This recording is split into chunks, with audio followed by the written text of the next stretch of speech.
Hi friends, good morning. Welcome back to channel. So ಇವತ್ತು ರವೆ ಉಂಡೆ ಮಾಡೋದು ಹೇಗೆ ಅಂತ ತೋರಿಸ್ತಾ ಇದ್ದೀನಿ. ಬೇಕಾಗಿರೋಂಥ ಐಟಮ್ಮು ರವೆ, ಸಣ್ಣ ರವೆ ತಗೊಂಡಿದ್ವಿ, ತುಪ್ಪ, ದ್ರಾಕ್ಷಿ, ಏಲಕ್ಕಿ ಪುಡಿ ಮಾಡಿರೋದು, ಸಕ್ಕರೆ, ಲೋಟ ಹಾಲು ಮತ್ತು ಲವಂಗ. ಇದು ಹೇಗೆ ಮಾಡೋದು ಅಂತ ನೋಡಿ. ಒಂದು ಬಾಂಡಿಗೆ ತುಪ್ಪ ಹಾಕ್ಕೊಂಡಿದ್ದೀವಿ. ಸೊ ಲವಂಗ ಹಾಕ್ಕೊಂಡಿದ್ದೀವಿ, ದ್ರಾಕ್ಷಿ ಲೈಟಾಗಿ ಫ್ರೈ ಮಾಡ್ತೀವಿ.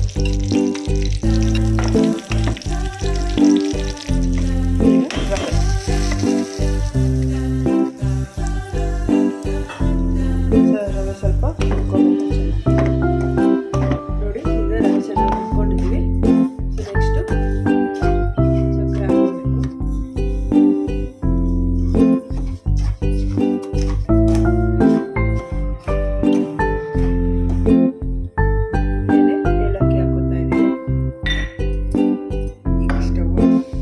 ಸ್ಟವ್ ಆಫ್ ಮಾಡಿಕೊಂಡು ಸ್ವಲ್ಪ ಹಾಲು ಹಾಕ್ತೀವಿ.